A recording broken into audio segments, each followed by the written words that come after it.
Magandang araw mga bossing, sa naghahanap po dyan ng Hilux manual transmission, available tayo, nakaset up, baka ubra to sa inyo mga bossing.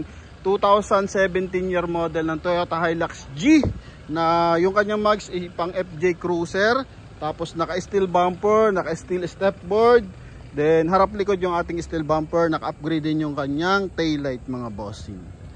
Yan, so ito kulay white, chrome yung door handle na ito mga bossing. Then ano na rin to, naka undercoat na rin mga bossing. So pwedeng panlaro, pang river crossing. Yan, so sa mga interesado dito naman tayo sa ating front area. Coding nito is Monday. So solid na solid yung ating front bumper mga boss. Yan o. Okay, tapos headlight natin maayos mga bossing, walang basag yan. Sa ilalim buo yung skid plate. Nagpalit na rin sila ng suspension. So kailangan sa mga gantong unit heavy duty rin yung ating suspension. Sa gulong is 90% red light Aribo tires. Tapos yung gamit nila mags dito is pang FJ Cruiser na naka mga bossing, naka 6 stud R17. Yan mga boss. Kaya kita mo match na match yung pormahan. Okay, then yung ating side mirror may signal light na rin, may rim visor, may roll bar, then chrome yung ating door handle. So yung ating stepboard mga boss naka TRD. Yan, naka TRD stepboard yan mga bossing. Then pasok tayo sa ating interior. So pagdating dito sa interior mga boss, mileage nito 65,238 mga boss. Hinaan lang natin na bahagya. Yan mga bossing. Tapos dito power fold, power adjust yung ating side mirror. Yan, power fold dyan. Okay, then power adjust. Yan, ito yung joystick natin pang adjust mga bossing ha. Yan, para sa hindi mga familiar. Then dito naka 2D audio system. So check natin kung may reverse to. Reverse parking camera. Alright, so yun mga bossing meron, no? Okay, and same time naka dual airbag to mga boss. May chrome line ng silver dito sa kanyang dashboard panel. Ito mga boss. Then dito hands-free connection and voice command para sa ating 2D energy system. Naka automatic climate control din to mga boss. Yan, manual transmission. Ang ganda ng panel mga bossing, oh. Meter cluster pala. Kulay blue yung kanyang LED lights mga boss. May dashcam na rin, eto. So recording naman siya mga boss. Then sa hand grip, alam naman natin Hilux ang pinakamaraming hand grip. So mapapansin mo sa taas, sa side, then dito, dito. So 8 mga boss. Apat-apat magkabilang side mga bossing. Sa door panel, eto. Kulay silver, chrome, tsaka polish black to mga boss. Yan, kaya presentable. And alam naman natin, Hilux to. So, bukod sa matibay mga bossing, talaga napakaraming pyesa. Yan, makina na ito, 2.4 liters na diesel engine. So, yung ating headlight mga bossing, may auto sensing. So, pwede mo siyang iset na auto sensing para pag dumadaan ng mga tunnel. So, kusa siyang umiilaw mga boss. Okay, then naka dish matting siya mga bossing. Oh. Yan, sa upuan presentable, may liner ng kulay red tsaka kulay black yung combination color. Presentable naman dito. Ito lagay ng ano yan mga bossing. Eyeglasses, then sun visor. Dito naman sun visor with mirror. Kulay gray yung ating ceiling mga boss. Okay, chrome. Ito mga boss, then ito yung ating rim visor. Yan. So may garnish. Yan, ano pala, dish matting, then seal guard. Yan mga boss, then door opener chrome pa rin. Ito yung pinagmamalaki nating malaking hand grip talaga. Then dito may armrest din. Okay, so may armrest. May seat cover pa pala to mga boss. Okay, so naka seat cover pa pala to mga bossing. So kulay black lang pala yung interior na ito. Yan o. Pakita natin mga boss. Yun. Kaya pala makinis yung kanyang tela. So yun. So ito sabitan lang ng hanger yan mga boss. Yan. Sa likuran naka roll bar ng Hammer.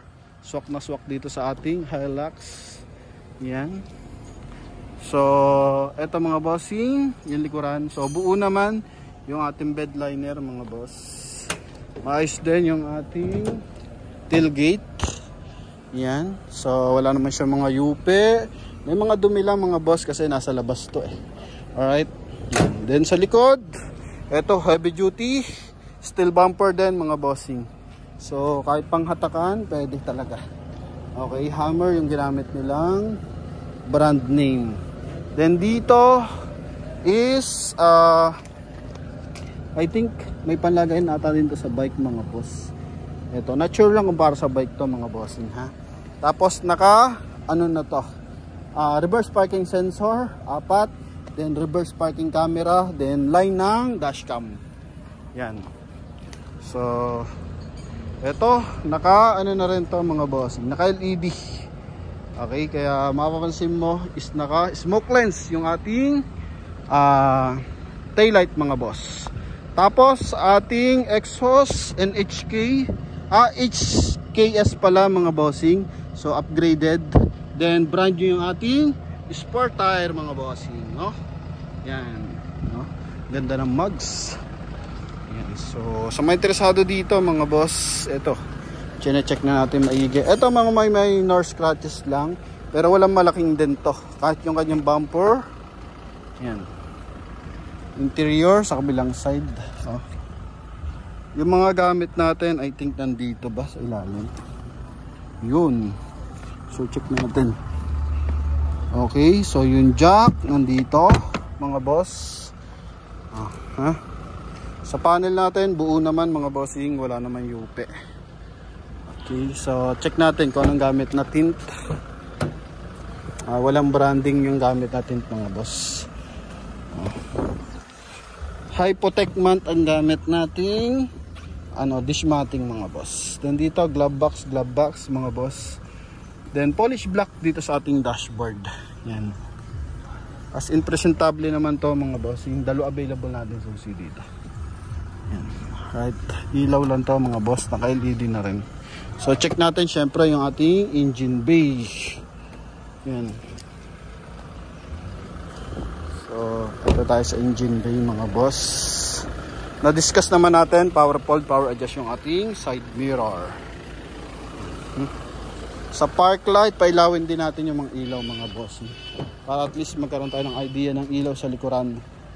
Yan. Then, open natin yung ating hood. Yan. So, eto ang kalalabasan ng ating tail light mga boss. Once na madilim, so mas maliwanag yan mga boss. Okay, then dito tayo sa front area.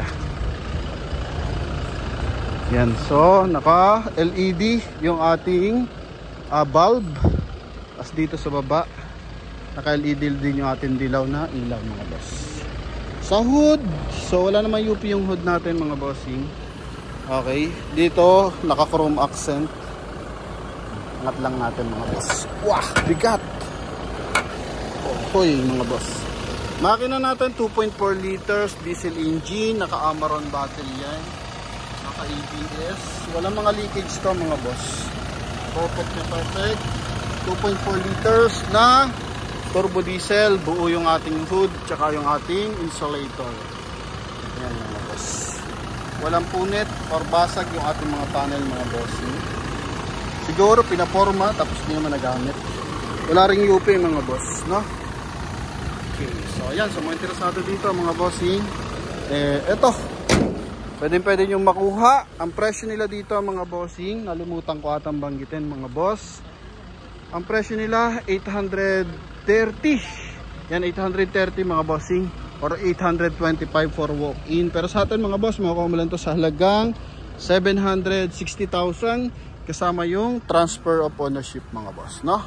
Yan, so sa mga interesado dito at sa mga nangangarap ng Hilux, so bawal pa tayong tamarin mga boss hanggat wala tayong Hilux. Alright, yan, kaya i-comment mo na kung saan lupalop mo ng mundo na panood to mga bossing. And hoping matupad mo rin yung dream car mga boss, no?